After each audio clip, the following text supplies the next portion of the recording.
money. The new fee is part of the city's 2014 budget, a $2.4 billion formula for everything from fire and police spending to new taxes on billboards and taxicab trips. The budget includes a property tax cut of 8 cents for every $100 of assessed value. Councilman James Kraft says if you own a home worth $150,000, the property tax cut would save you about $30 per year, a savings which will be swallowed up by that new average stormwater management fee. The city's property tax is, on average, twice as high as surrounding counties. The real secret here is getting more people to move into the city. We need to broaden the tax base. We also have to have more people pay. When, a third of our property tax owners don't pay property tax, it puts the burden on everybody else. No other jurisdiction faces that problem. The 2014 budget also calls for city workers to start contributing to their pension funds if they get raises. All in all, council members say it was one of the smoothest budget bargaining processes in recent memory. No cuts to fire, no cuts to recreation or parks, which are things that we have been talking about for the last 5-6 years in the city. Also at last night's meeting, a bill that would ban city restaurants from using styrofoam containers was put on hold after a major pushback from the restaurant industry. Reporting live in the studio, Kim Dacey, WBAL TV 11 News. Thank you. Welcome back. Let me do this. We'll come to the lines, take your thoughts, questions, comments, but they tell me, I think, those that represent that industry, I think they were represented by Lisa Harris-Jones and Sean Malone, who was in City Hall. So you see, they working both sides of the fence, man. And your mayor clearly, and she working the front, working the middle, working the side, working the back. She just backing that thing up to wherever she can get that money, man. Wherever she can get that money, wherever they can get their perks, man. So you got some girls supposed to be at work. They may be doing more twerking than they are working down there. And no doubt they working hard. My only question, who they working for, man? Let me come to the line, 410-761-1592. They obviously are not working for you. If this was the smoothest, you heard the reporter say, the smoothest city council budget passed in recent years, man. So the question is, you got some smooth operators or some cruel operators down there, because they're not looking out for you.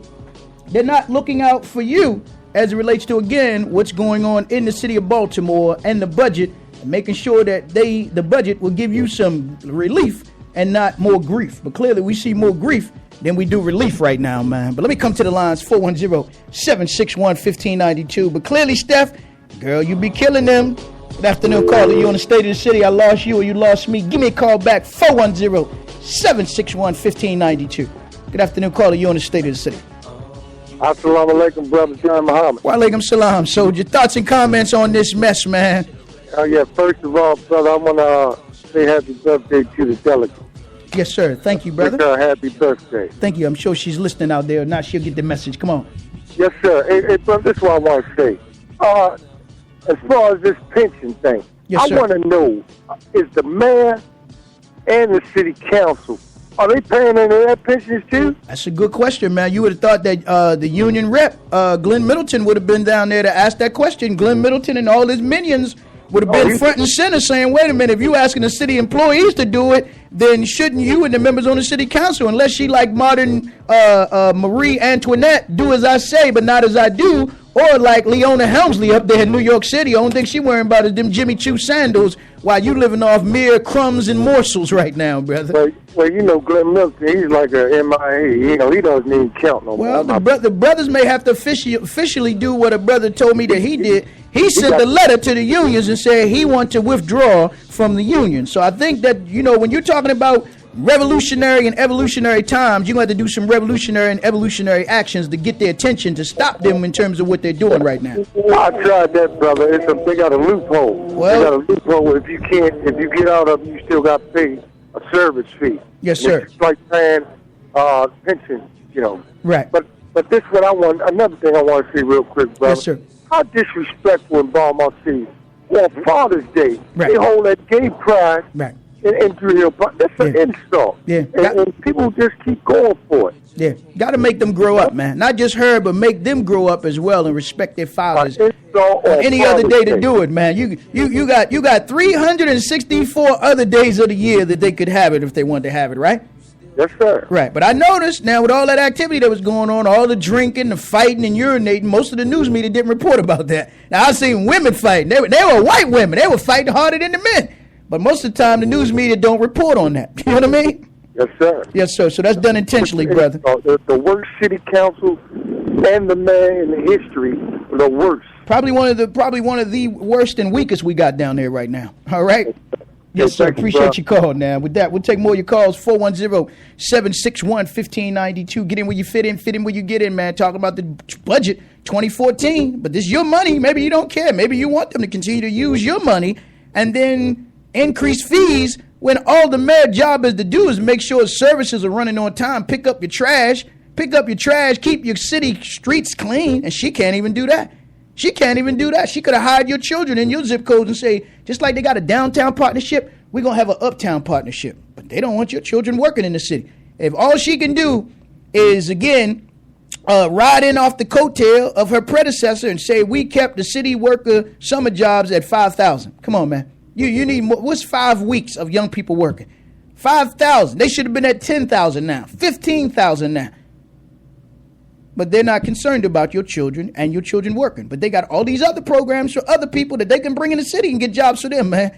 They can get them jobs, get them internships and training, but not our young people. And you didn't hear your man on no radio station, whether she was on with your ex-senator or anybody else on 92Q and any of these other stations, talking about we got summer jobs and we looking for corporations that's going to match us 1-to-1. Most of these corporations get all the tax breaks.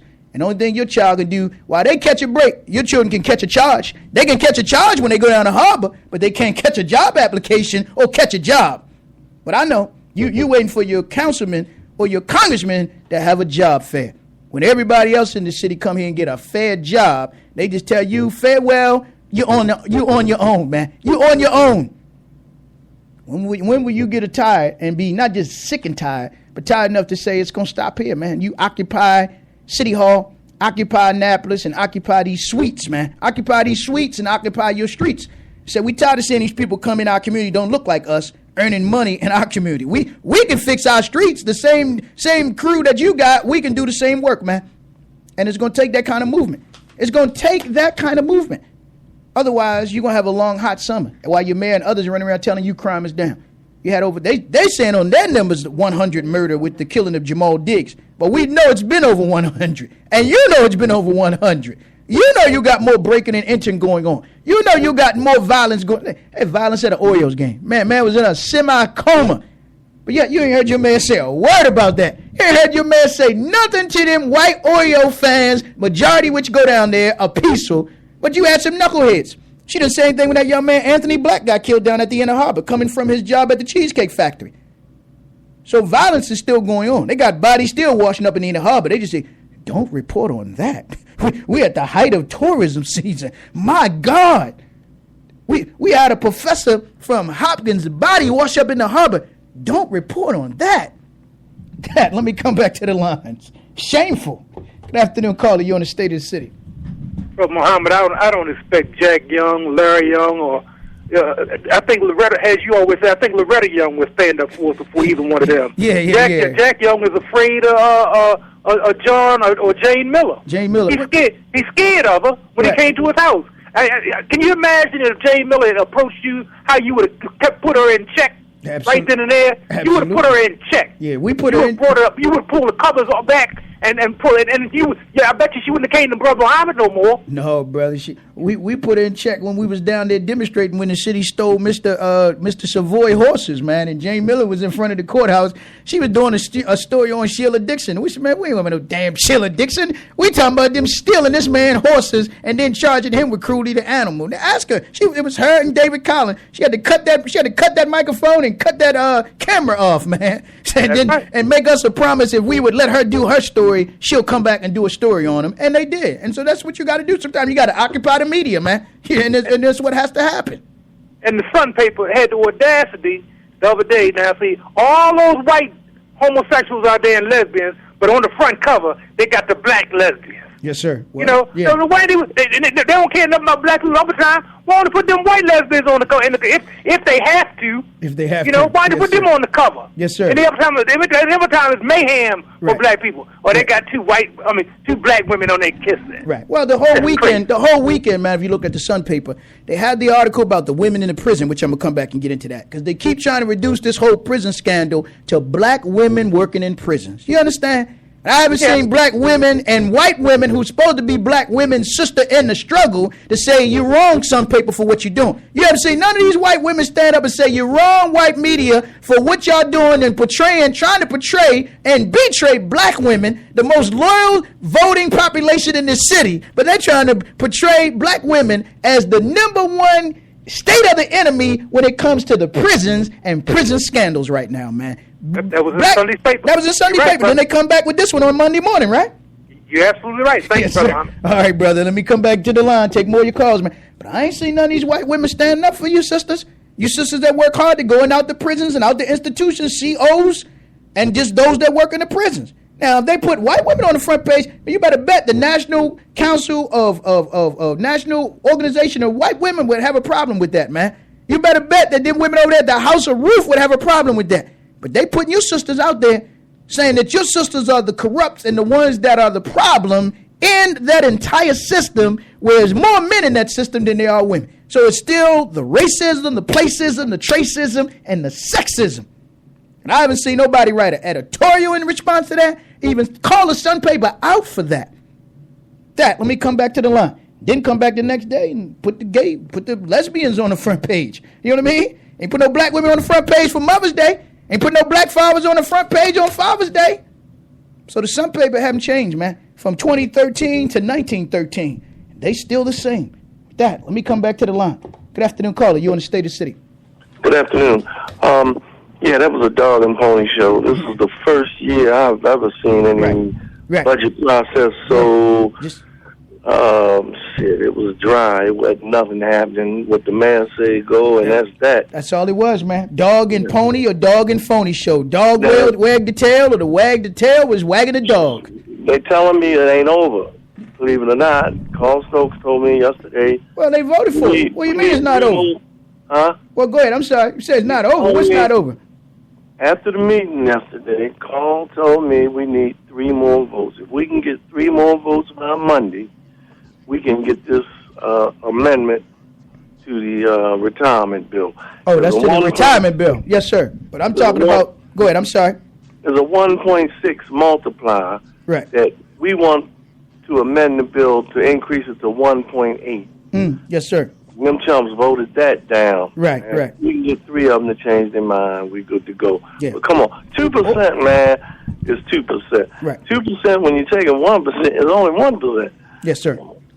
Right. Or we might need some court action. That's the other thing, man. Take it to court. When it comes to them charging them rain tax, the rain man and rain woman coming, you should take it to court, man. And I don't hear civil rights organizations saying, wait a minute, man, this you know what I mean? Other jurisdictions have said we're not enforcing that on our citizens, man.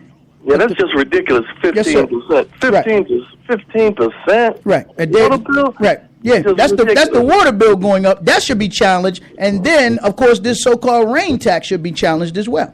All right? All right. Appreciate you checking in, brother. Okay? And keep pressing Glenn Middleton with that. We'll come back to the line, man. But clearly, your man, she's somebody chick who's bad and banging in terms of what she's doing to you, man. Bad and banging when it comes to what she's doing to you and doing to the citizens in the city of Baltimore right now, man. But let me come back to the line, 410-761-1592. Good afternoon, caller. You on the State of the City. Yes, sir. How you doing, my brother? I'm good, my brother. How are you, man? Thoughts and comments? I'm doing fine, man. How you gonna vote on the budget and you haven't shown me the budget from last year? It's like coming to the quietest budget session I have heard in Baltimore in the last 10 to 15 years, brother. I saw on the news that they had passed the budget. Right. I said, what budget for Baltimore City? You haven't seen the budget, man. She got Channel 25 or anything. And what makes it criminal is when they highlighted and tried to say that the citizens was getting this big reduction in their housing taxes. Property taxes. $30, not a month, but $30 a year, darn. $30 a year, man. And then gonna come back and say, oh, but we forgot to tell you, your sewage rate is gonna go up by $60 a year, brother. There goes that 30. So that's a negative 30 on you, right? Negative 30, if you're doing the math, but you can sell it to some useful idiots and then get some useful idiots to get on radio and say, I think it's a good budget, Coach. I think the man did a good job, man. The man, I mean, she outdid herself. God darn it, gone, girl. I didn't even call into that mess this morning, man. I mean, this man is a fool over in that other station, man. But I mean, man. Yeah, but